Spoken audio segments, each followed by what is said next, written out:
በስመ አብ ወወልድ ወመንፈስ ቅዱስ አሜን። ሶስትነት ያለማስቀደም ያለማስከተል በዕለተ ሰኑይ የሚነበብ የሚጸለይ የጌታችንና የመድኃኒታችን የኢየሱስ ክርስቶስ የመድኃኔዓለምን ድርሳን በእግዚአብሔር አጋዥነት ማንበብ እንጀምራለን።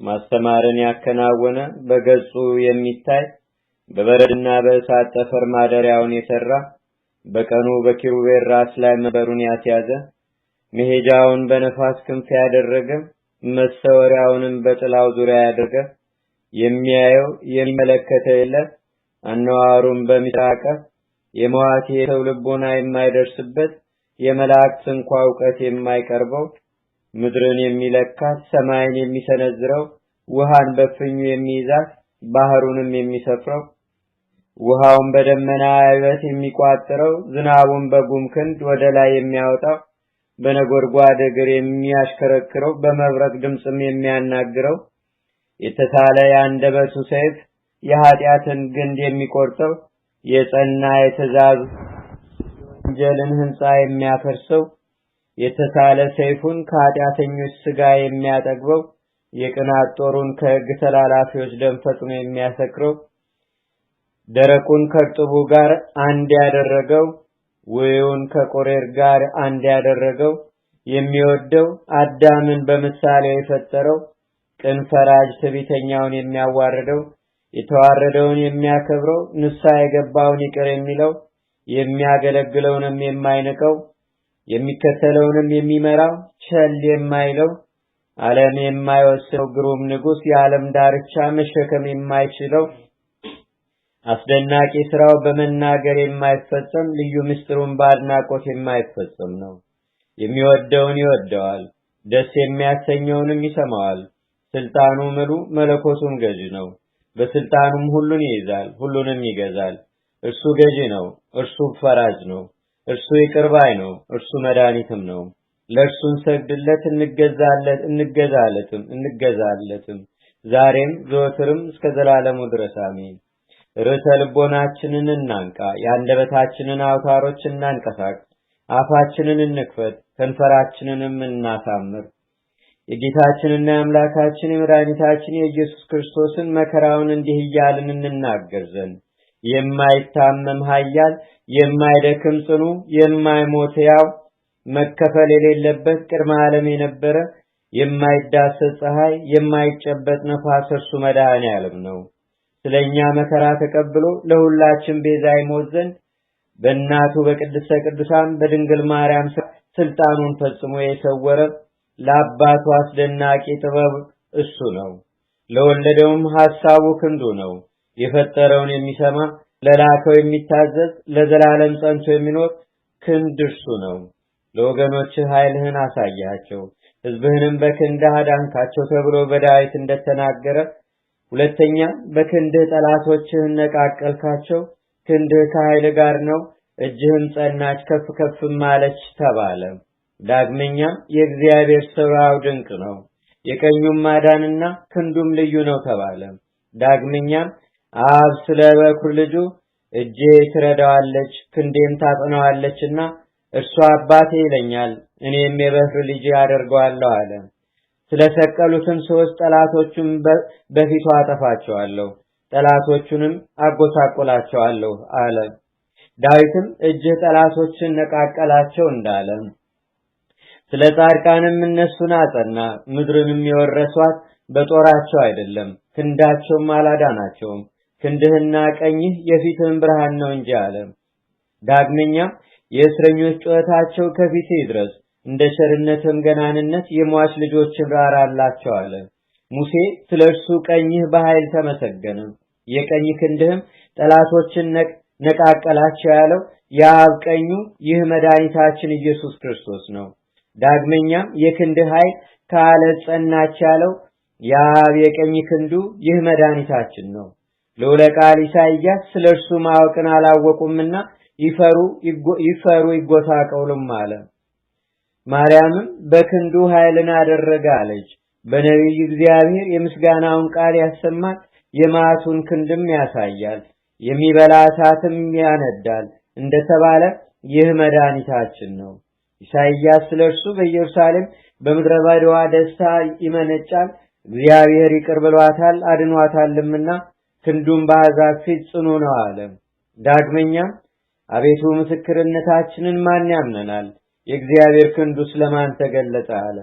ስለዚህም አብ የማዳን ቀን መጣች፣ የሚቀበላትም የሌለ ሆኖ አየሁ፣ እነሆ በቀኜ አድናለሁ አለ።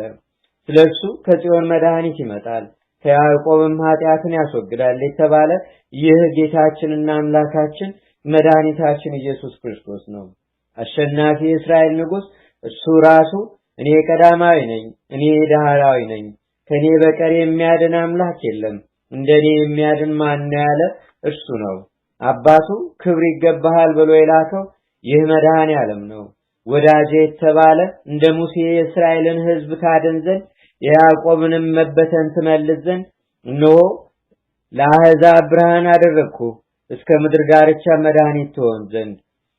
ዳዊት ይህን የአምላካችን ማዳኑን አሕዛብ ሁላችሁ እዩ ያለው ይህ መድኃኒታችን ነው።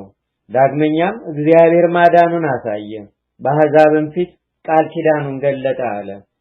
ከኤዶም የወጣ የሥጋ ልብስን የለበሰ የሚያስፈራ ስለ ጽድቅ የሚከራከር ለማዳን የሚፈርድ ኃያል ሰው ይህ መድኃኒታችን ነው።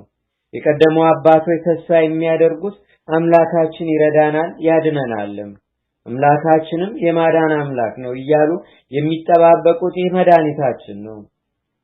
እርሱም ስለኔ በመጽሐፍት አለቃ የተጻፈልኝ እነሆ መጣው አለ። የዚያን ጊዜ ዕንባቆም አይቶ አቤቱ ድምፅህን ሰማሁ፣ ፈራሁም፣ ስራህን አየሁ አደነቅኩም፣ ሕዝብን ለማዳን መጥተሃልና አለ። የቀባሁንም ታድን ዘንድ ያለው ይህ መድኃኒታችን ነው። ያዳነን በኃይል አይደለም፣ በጦርነትም አይደለም፣ በደሙ ዋጀን፣ በመከራውን ገንዘብ አደረገን እንጂ። ከአባቱ እቅፍ የወረደ ከማርያም ሰው የሆነ ይህ ጌታችንና አምላካችን መድኃኒታችን ኢየሱስ ክርስቶስ ነው። ያለ ዘር ያለ ሩካቤ የተወለደ በስምንተኛው ቀን የተገረዘ ይህ መድኃኒታችን ነው። ሰው የሆነ ቃል እንደ ሕፃናት ያደገ ዓለሙንም ለማዳን በምድር የተመላለሰ ይህ መድኃኒታችን ነው። በየጥቂቱ ያደገ በዮርዳኖስ የተጠመቀ ይህ መድኃኒታችን ነው። በገዳመ ቆሮንቶስ የጾመ የቃናን ውሃ ያጣፈጠ ይህ መድኃኒታችን ነው። ባህርንና ነፋሳትን የገሰጻቸው በውስጣቸውም ታላላቅ ታምራትን ያደረገ ይህ መድኃኒታችን ነው። ቁጥር የሌለው ታምራቱን ስፍር የሌለው ድንቅ ስራውንም ስንቱንም እናገራለሁ። ነገር ግን መከራ እንደተቀበለና እንደሞተ እናገራለሁ እንጂ። መከራውም እንዲህ ነው፣ አይሁድ ቀንተውበታልና ሰነፎች ሰዎችን ቅናት ያዛቸው። አሁንም ጠላቶችን እሳት ትበላቸዋለች እንደተባለ።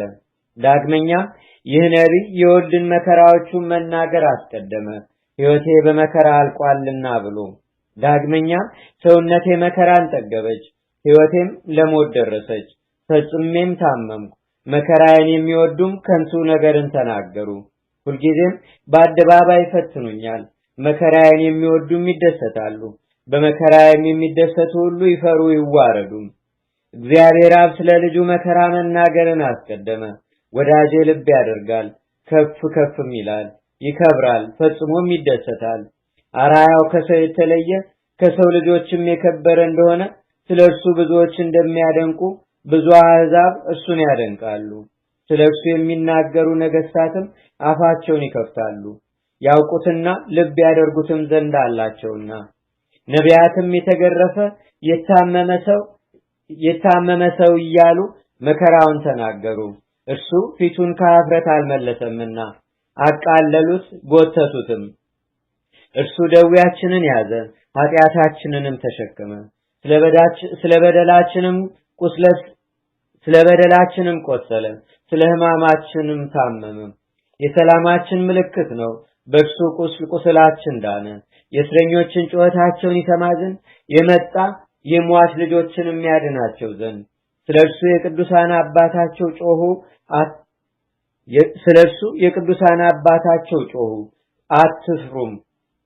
ጮኹ አትፍሩም። የይሁዳን አገሮችም እነሆ እግዚአብሔር አምላካችሁ ከኃይሉ ጋር ይመጣል፣ በክንዱም ይፈርዳል። እነሆ ዋጋው ከእርሱ ጋር ነው፣ ስራውም በፊቱ ነው። በጎቹንም በክንዱ ይሰበስባል፣ በሏቸው ያላቸው በጎቹንም በክንዱ ይሰበስባል በሏቸው ያላቸው ይህ ጌታችንና አምላካችን መድኃኒታችን ኢየሱስ ክርስቶስ ነው። ኢሳይያስ አራያ የተናቀ ከሰውም ሁሉ ያነሰ ያለው አልተባለም፣ ልብ ያደርጉት ዘንድ ፊቱን አልመለሰምና። እነሆ መለኮት በሥጋ ተሰወረ፣ የአገልጋይ መልክንም ያዘ።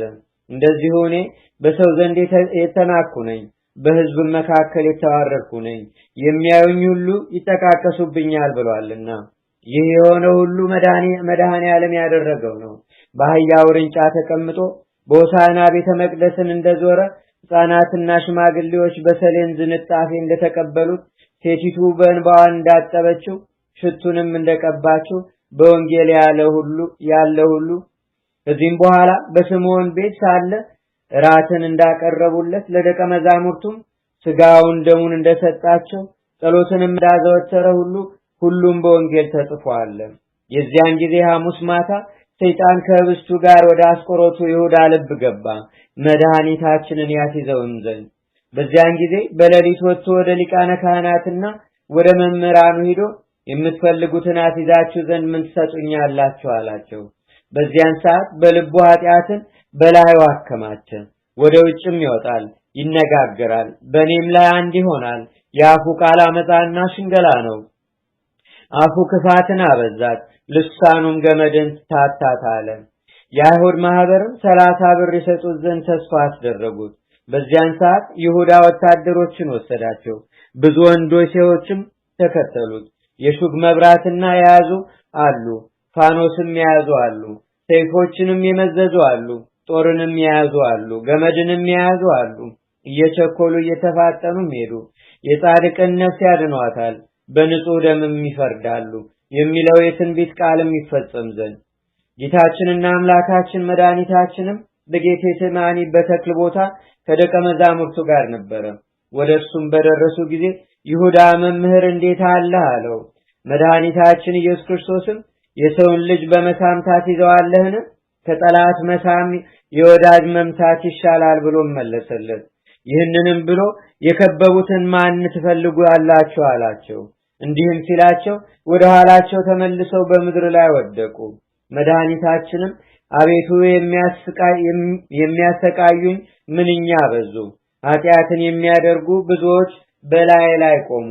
እነሆም ነፍሴን አደኗት፣ ኃይለኞችም በላይ ላይ ቆሙ። አቤቱ በበደሌም አይደለም በኃጢአቴም አይደለም፣ ያለ በደል ሮጥኩ አቀናሁም እንጂ። ብዙ ውሾች ከበቡኝ፣ የሰቡ በሮችም ያዙኝ። ንብ ማርን እንዲከብ ከበቡኝ፣ በደልንም በእኔ ላይ መለሷት፣ ያጠፉኝም ዘንድ በእኔ ላይ ተነሱብኝ አለ። ይህንንም ብሎ በፊቱ የወደቁትም በእርሱ ላይ ፈቃዳቸውን ይፈጽሙ ዘንድ አነሳቸው። ይህ ሁሉ የሆነው ጲላጦስ እንደጠየቀው መድኃኒታችንም እንደገሰጸው ደቀ መዛሙርቱም እንደሸሹ በወንጌል ተጽፏል። ከዚህም በኋላ ወታደሮች መድኃኒታችንን ያዙት፣ እጆቹንም የኋሊት አስረው ወሰዱት። ሲወስዱትም በመንገድ እየጣሉ በእግራቸው ይረግጡት ጀመር። መድኃኒታችንም እህሌን የበላ ተረከዙን በላይ አነሳ አለ። የሚከቡኝ የሚያሰቃዩኝ ብዙዎች ናቸው ያለው ይደርስ ዘንድ እያሰቃዩት ወደ ሊቀ ካህናቱ ወደ ቀያፋም ወሰዱት። ወደ እርሱም በደረሱ ጊዜ ያዛችሁትን አላቸው። አዎን ያዝነው፣ እነሆ ከዚህ አለ አሉት። እናንተ የሰይጣን ልጆች እንዴት ያዝነው ትላላችሁ? ዓለሙን ሁሉ የያዘ ዓለምን በንፍር ውሃ ያጠፋውን መያዙን ትችላላችሁን? የሶዶምን ገሞራን ሰዎች ያነደደውን እንዴት ያዝነው ትላላችሁ? የሰናዖርንም ግንብ ያፈረሰውን እንዴት ያዝነው ትላላችሁ? የፈርዖንን ሰራዊት በጥልቅ ባህር ያሰጠመውን እንዴት ያዝነው ትላላችሁ? በአንድ መልአክ ሰይፍ የዳዊትን ሰራዊት የመታውን እንዴት ያዝነው ትላላችሁ? በሕዝቅያስ በቤቱ ዙሪያ 18,500 ከሰናክሬም ሰራዊት ያጠፋውን እንዴት ያዝነው ትላላችሁ? ሰማይን የዘጋ በነቢዩ በኤልያስ ፊትም 100 ሰዎችን የጣለውን እንዴት ያዝነው ትላላችሁ? ታላላቅ ነገሥታትንና ከነሱ በታች ያሉ ኃያላን መኳንንቱን የገደለውን እንዴት ያዝነው ትላላችሁ? በግብጽ ታላላቅ ተአምራትን በጣኔዎስ ባህርም አስደናቂ ስራን ያደረገውን እንዴት ያዝነው ትላላችሁ? እናታችሁን መልአከ ሞት ያዛት፣ የሰይጣን እጅ አባታችሁን ይነቀውና እንዴት ያዝነው ትላላችሁ? እናንተ የደረቃችሁ የግንብ ሳሮች እሳትን ለመያዝ ትችላላችሁን? እናንተ ውሾች አንበሳን ለመያዝ ቻላችሁን? እናንተ ተኩላዎች መለኮታዊ ድብን ለመያዝ ትችላላችሁን? እናንተስ መያዙን ባልተቻላችሁ ነበር። አባቴ የሰጠኝን ጽዋ ሳልጠጣው አልተወውም ያለ እርሱ ይህን ይፈጽም ዘንድ በፈቃዱ ተያዘላችሁ እንጂ። ስለዚህም ነገር ኖላዊ ጠባቂው ነገር ላለው በጎቹንም እበትናለሁ እንደተባለ በጎቹም ሸሹ አለ። ሰውነቴን ለበጎቼ ቤዛ አሳልፌ እሰጣለሁ ያለውን ይፈጽም ዘንድ ባሪያ ጌታውን ሸጠ። እናንተ ስም አጠራራችሁ የመረረ የጠላት ልጆች ሆይ ከግርማው የተነሳ ኃጥአን የሚንቀጠቀጡ የሌጊዮንን ሰራዊት የሚያሰጥም እርሱን እንዴት ያዝነው ትላላችሁ? ቢያሰጥማችሁ ወይስ ድንጋይ ቢያደርጋችሁ ተሳነውን? እናንተ ሰነፎች የጌታችንና የአምላካችን የመድኃኔዓለም ጠላቶች ወይናችሁ የእባብና የፉኝት በዝ ፍሬያችሁ እንዳሞት የመረረ ነው። አሁንም የሚጠብቃችሁ የመርገም ቃልን ተቀበሉ። ማዕዳቸው በፊታቸው ወጥመድን ትሆንባቸው፣ በመከራቸውም እንቅፋት ይክበባቸው። ዓይኖቻቸው ይታወሩ አዩም፣ ጀርባቸው ሁልጊዜ ይገረፍ፣ መዓትህም በላያቸው ጭምር። የመዓትህ ግርፋትም ያገኛቸው፣ አገራቸው ምድረ በዳ ትሁን። በቤታቸውም የሚቀመጥ አይኑር። በበደል ላይ በደልን ጨምርባቸው፣ በጽድቅህም ቦታ አይግቡ። ከሕያዋን መጽሐፍ ይደምሰሱ፣ ከጻድቃንም ጋር አይጣፉ።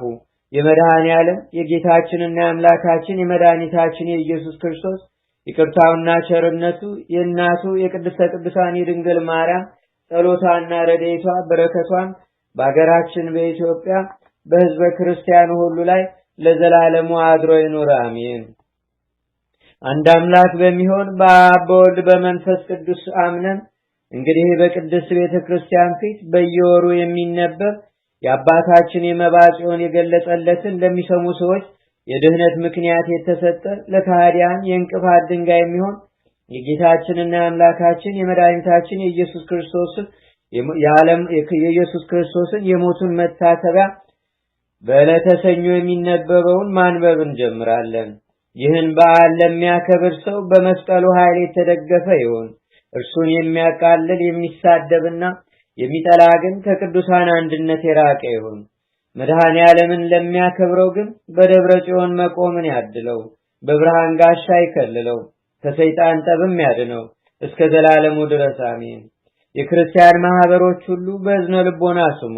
ከሰይጣን መገዛት ያድነን ዘንድ የታመመ የተሰቀለና የሞተ የጌታችንና የመድኃኒታችን የኢየሱስ ክርስቶስ የመድኃኔዓለም የሞቱን መታሰቢያ አድርጉ። የቅዱሳንን መታሰቢያ ያደረገ በቅድስት ደብረ ጽዮን ከነሱ ጋር እንደሚነግስ አልሰማችሁምን? የመድኃኔዓለምን መታሰቢያ ያደረገ ግን በመንግስተ ሰማያት ባለሟልነትን ያገኛል። በየወሩም 5000 ነፍሳትን ከደይን ያወጣል። በየሳምንቱ 40 ስለ ስቅለቱ 340 ይሰጠዋል። የእንቁ የወርቅ አክሊል የብርሃን ልብስም ይሰጠዋል። የመድኃኔዓለም ለመታሰቢያ የተደረገው ህብስት እንደ ቅዱስ ሥጋው ጽዋውም እንደ ክቡር ደሙ ይሆናል። ከሩቅ ሆኖ የመድኃኔዓለምን መታሰቢያ የሚያደርጋል ሲሉት በሰማም ጊዜ ይህን ነገር ቢያምን ቢወደውም ወደዚያ ሄዶ መድረስ ባልተቻለው ጊዜ ክብር ምስጋና ይግባውና መድኃኔዓለም ምሬዋለሁ አለ።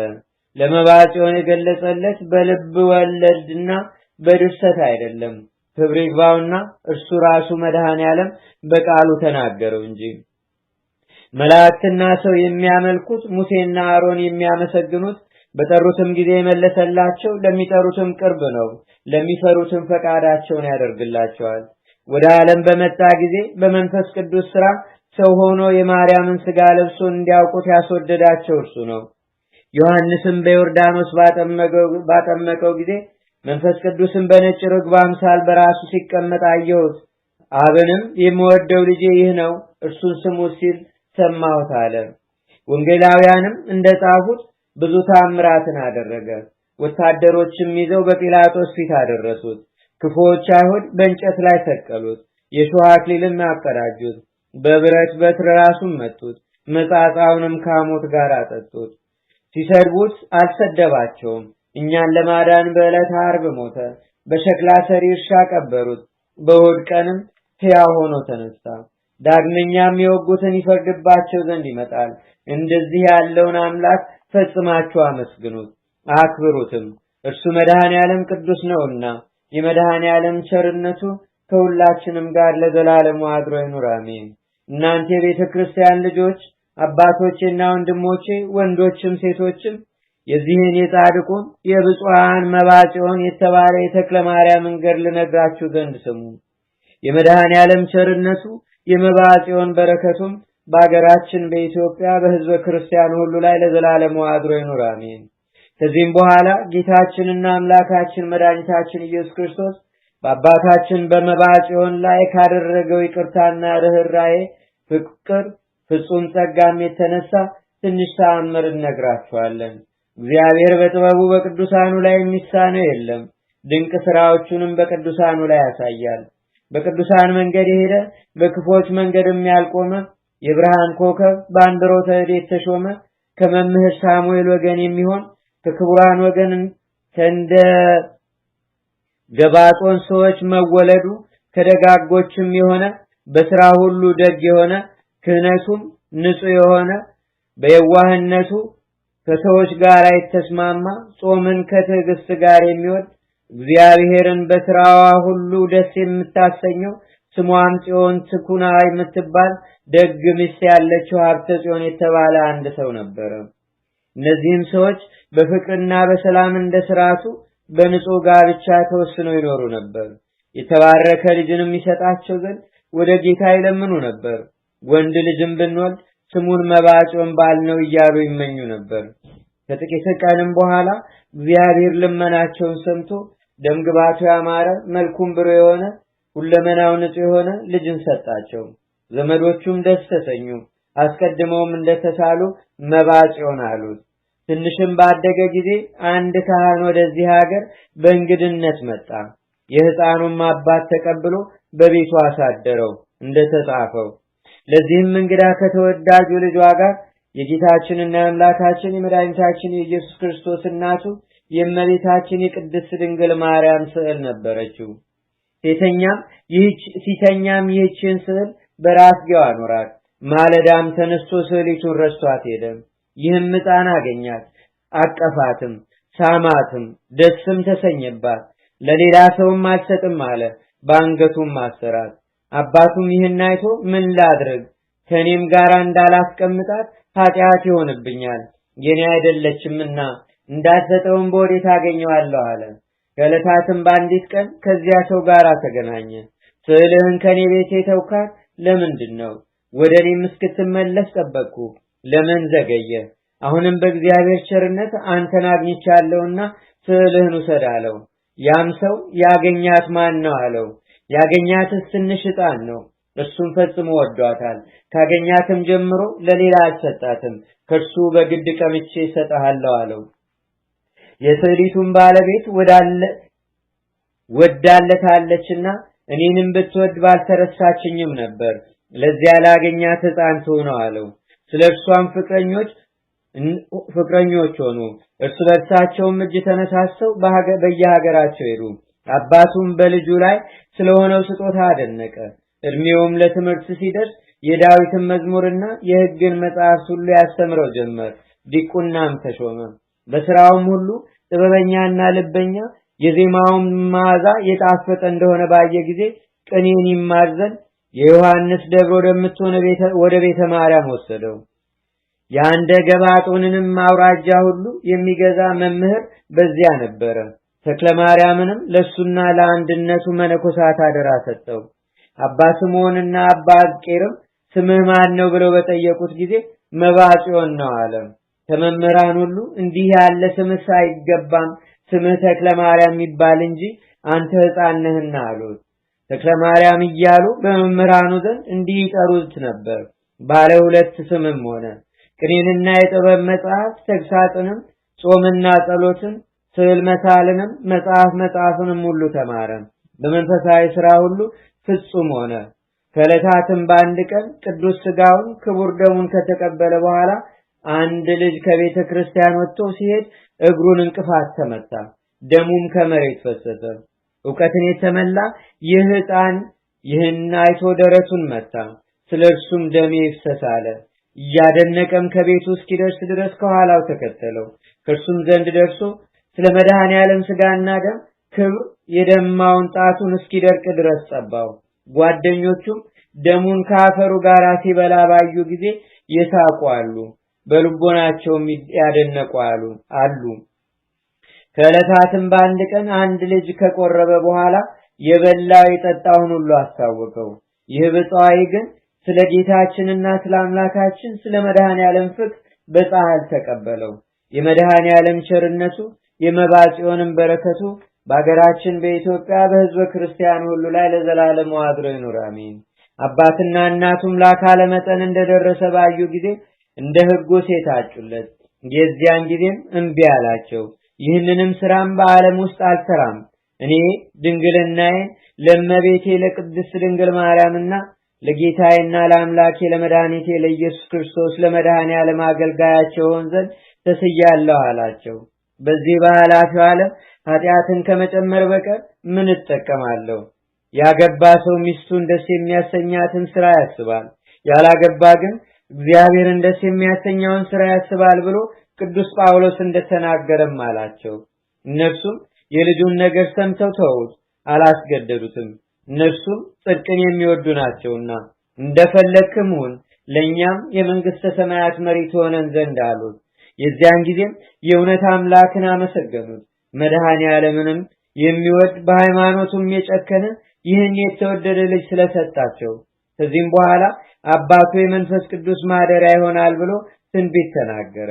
የእውነት ቃልም አልታበለም፣ እንዲሁም ሆነ እንጂ በጾምና በጸሎት በፍቅርና በሰላም በትዕግስትና በየዋህነት ከንፈሮቹን ከዋዛ ከፈዛዛና ከሐሜትም በመጠበቅ መድኃኔዓለምን ያገለግለው ዘንድ ጀመረ። ነቢይ የካህናት ከንፈሮች ሕግና ሥርዓትን ይጠብቃሉ እንዳለ፣ ዳዊትም አንደበትህን ከክፉ ነገር ከልክል፣ ከንፈሮችህንም ሽንገላን እንዳይናገሩ እንዳለ፣ የምንኩስናንም ቀንበር በተሸከመ ጊዜ ጀምሮ ከፈረስና ከበቅሎ ላይ አልተቀመጠም፣ በአልጋም በምንጣፍም ላይ አልተኛም። ትልቅ ድንጋይ በደረቱ ተሸክሞ በምድር ከአመድ ላይ ነው እንጂ። በተቀመጠም ጊዜ በራሱ ይሸከመዋል፣ በሚሰግድም ጊዜ በጀርባው ያዝለዋል። ይህም ድንጋይ የአንድ ሰው ሸክም ያህላል። ያለ ሰንበታትና ያለ በዓላትም በቀር ዘወትር እንዲህ ያደርግ ነበር። በእነዚህ ቀኖች ግን እስከ በዓሉ መጨረሻ ድረስ ሥጋው እንዳይድን ምስጋናን ያበዛል። ከዕለታትም በአንድ ቀን ብፁዕና ምስጉን የሚሆን እግዚአብሔር ከሚጎበኘው በመንፈስ ቅዱስም የተሰወረ ምስጢርን ከሚያውቅ ከዳሞ ባህታዊ ከገብረ ክርስቶስ አንድ ሰው ወደ እርሱ ተላከ። እርሱም በአንተ ያየሁት አለኝና ና እንገናኝ አለው። ያንን መልእክተኛም በየት ታውቀኛለህ አለው። እርሱም እንጃ እሱ ያውቀሃል አለው። ይህ ቅዱስም የእግዚአብሔር ፈቃድ ይሁን ወደ እርሱም ያድርሰኝ አለ። በዚያች ጊዜም ተነስቶ ሄደ። የ3 ቀን መንገድም የምትሆነው በዚህች ቀን ወደ እርሱ ደረሰ። ባህታዊውም ባየው ጊዜ ተደሰተ። በመንፈሳዊ ሰላምታም እጅ ነሳው። ልጄ እንዴት አለህ አለው። እርሱም አባቴ ሆይ በቅድስት ጸሎትህ ደህና አለሁ አለው። የጽድቅ ነገሮችንም ተናገረ። የማታውቀኝ ኃጢአተኛውን ለምን ጠራኸኝ አለው። እኔ አውቀሃለሁ አለው። በየት ታውቀኛለህ? በወዲትስ እንደምን ታውቀኝ? በመድኃኔዓለም ክርስቶስም አምኜሃለሁና ንገረኝ አለው። እንደዚህም ሲል ነገረው። ልማዴ ብሩህ ደመና መጥቶ ይሸከመኛል፣ ወደ ጌታዬ ወደ መድኃኔዓለም መቃብርም ኢየሩሳሌም ያደርሰኛል። ከቅዱሳንም ጋር ቁርባንን እቀበላለሁ። ቁርባንንም ከተቀበልን በኋላ በየሀገራችን እንሄዳለን። በደመና የሚጫን አለ፣ በነፋስ ክንፍም የሚጫን አለ። አንተንም በእግዚአብሔር ዘንድ ትልቅ እንደሆን ካየው በጎ ስራውንም ይሰጠኝ ዘንድ። እርሱም አባት ሆይ እንደዚህ ከሆነ በዚያ ባለ ጊዜ እኔ ለምን አላወቅኩህም አለው። እንዲህ ሲልም መለሰለት፣ ልጄ ሆይ ብዙዎችን ትመልሳቸው ዘንድ አለ፣ ያለ ጊዜው ግን አይሆንም። ይህንስ ተወው። ሴትና ወንድ ሆነው የተወለዱ ሕዝብንም እንደ ስራቸው መውደድ መጠን ከመነኮሳት አስቀድመው ቁርባን እንደሚገባቸው ነግር ዘንድ ስማ አለው። በዚህን ጊዜ ቅዱስ መባጽዮን አዘነ። መነኮሳትንም ዓለማውያን ስለሚቀድሟቸው ፈጽሞ ተደነቀ። እርሱም አባትህን ጠይቀው ይነግርሃል የሚል እንደተጻፈ የምንኩስናን ሥርዓትና የጽድቅን ሥራዎችን በትምህርት ጠየቀው። እርሱም የጽድቅ ሥራዎችንም ሁሉ ነገረው። መከረውም ቄስ ትሆናለህ፣ ብዙዎችም በቡራኬ ይድናሉ፣ በቃልህም ይቀደሳሉ። ከሁሉ አስቀድመህ በጌታ በመድኃኔዓለም በፍቅሩ ጽና ሲል በሱ ላይ ትንቢት ተናገረ። ከዚህም በኋላ መርቆ በሰላም ሸኘው። የተመሰገነ እግዚአብሔርንም እያመሰገነ ወደ ሀገሩ ተመለሰ። ከዚህም በኋላ ከብዙ ወንድሞቹ ጋር አባ ገብርኤል ወደሚባል ጳጳስ ሄዶ የክህነት ሹመትን ተቀበለ። ቄስም ሆኖ በመድኃኔዓለም በስጋውና በደሙ ላይ አገለገለ። ካህናትም እንደሚያሳርጉ ሁሉ ንጹሕ ቁርባንን አሳረገ። ከዕለታትም በአንድ ቀንም ታላቅ ተአምር ተገለጸለት። በመሠዊያው ፊት እያጠነ ቄሱ በወንጌል ለማንበብ በወጣ ጊዜ በጻሕሉ ላይ ቁርባኑ ሲንቀሳቀስ አየው። የሆነውንም አውቅ ዘንድ መሸፈኛውን በእጄ ባነሳው ጊዜ ነጭ በግ ሆኖ አገኘሁት። ደንግጬም እንደመጀመሪያው ሸፈንኩት አለ። ካህኑም ወንጌልን አንብቦ ጨርሶ ሲቀድስ ህብስት ወደ መሆን ተመለሰ። ሁላችንም ወንዶችም ሴቶችም ተቀበልና አለ። እንደዚህ ያለም ነገር 3 ቀን አየ። ከዕለታትም በአንድ ቀን በቁርባን ጊዜ ከአንድ ቄስ ጋር ሲያገለግል ታላቅ ማስፈራት ሆነ። ግርማዋ የምታስፈራ ሴትን አየው። እንባዋንም ከዓይኖቿ ታፈሳለች። ከግርማዋም የተነሳ ፈጽሜ ፈራው። የተወደደ የልጄን ሥጋ በጥርሳቸው ሲያላምጡት አያለህን ስትብል መለሰችልኝ አለ። ባየሁትም ጊዜ አንጀቴ ይላወሳል። ልጄ የሞተ ይመስላቸዋል፣ ሕያውም እንደሆነ አያውቁም። እንዲህ ብላ እመቤታችን እያለቀሰች ነገረችው። እርሱም ከእሷ ጋር አለቀሰ። ካህናቱንና ዲያቆናቱንም በጥርሳችሁ በመንጋጋችሁ አታላምጡ፣ በመፍራት በትናጋችሁ ብሉት እንጂ አላቸው። ስለዚህ ነገርም ራሱ ጌታ በወንጌል ሥጋዬን የበላ አይሞትም ይላል፣ እርሱ ግን አትብሉ ይለናል እያሉ ተዘባበቱበት። በእርሱም እንደተዘባበቱበት ሰምቶ ፈጽሞ አትብሉ ብዬ አዘዝኳችሁን? በፍርሃት ሆናችሁ ትበሉ ዘንድ አዘዝኳችሁ እንጂ አልፈረድኩባችሁም። ከእንግዲህ በኋላ ራሴን አዳነው፣ የምታደርጉትን እናንተ ታውቃላችሁና። ከዚህም በኋላ ተነስቶ ወደ ደብረ ሊባኖስ ሄደ፣ ከአባታችን ከተክለ ሃይማኖትም መቃብር በረከትን ይቀበል ዘንድ። ከቅዱሳንም አንዱ ለገብረ ክርስቶስ በዕለተ እሑድ በበዓለ ሐምሳ በአባታችን በተክለ ሃይማኖት በዓል ካህናት በቤተ ክርስቲያን ሲያገለግሉ እየጸለይኩ ሳለ ፈጽሞ የተሸለመ ግርማውም የሚያስፈራ ሰውን አየው። ይኸውም አባታችን ተክለ ሃይማኖት ነው። መስዋዕትንም ሲሰዋ ብዙ ካህናትና ዲያቆናትም ዙሪያውን ከበውት ነበር። የዚያን ጊዜም መባጽዮንን ጠቀሰው፣ ቁርባንንም ሰጥቶ በቀኙ አቆመው። ከእርሱም በኋላ ለሌሎች ሰጣቸው ብሎ ነገረው። አባታችን ገብረ ክርስቶስም ይህን አይቶ እግዚአብሔርን አመሰገነው። አባታችን መባጽዮንንም በሰላም ወደ አገሩ ተመለሰ። ከዕለታት በአንድ ቀንም በቤቱ ላይ ሳለ ብሩህ ደመናን አየ። ከደመናውም ውስጥ ገጹ ብሩህ የሆነ ጽሙም እስከ ደረቱ የረዘመ የብርሃን መስቀል በእጁ የያዘ ሰውን ታየው። ልጄ ሆይ ሰላም ላንተ ይሁን አለው። አባታችን መባጽዮንም አንተ ማን ነህ አለው። ጌታችንና አምላካችን መድኃኒታችን ኢየሱስ ክርስቶስም ጎበኝህ ዘንድ ወደ አንተ የላከኝ እኔ አባተ ሳሙኤል ነኝ። በእግዚአብሔር ዘንድም የምታለቅስበት ሐዘንህ ምንድነው አለው። አባታችን መባጽዮንም አባቴ ሆይ ሐዘኔስ ብዙ ነው አለው። አባታችን ሳሙኤልም አትዘን፣ ተስፋንም አትቁረጥ፣ ምስጋና ይግባውና መድኃኔዓለም ካንተ ጋር አለና አለው። አባታችን መባጽዮንም በቅድስት ጸሎትህ አስበኝ አለው። ክብር ምስጋና ይግባውና መድኃኔዓለም አይተውህም፣ የሚያገኝ ክፉ ነገርም የለም አለው። ይህንም ብሎ ባረከው።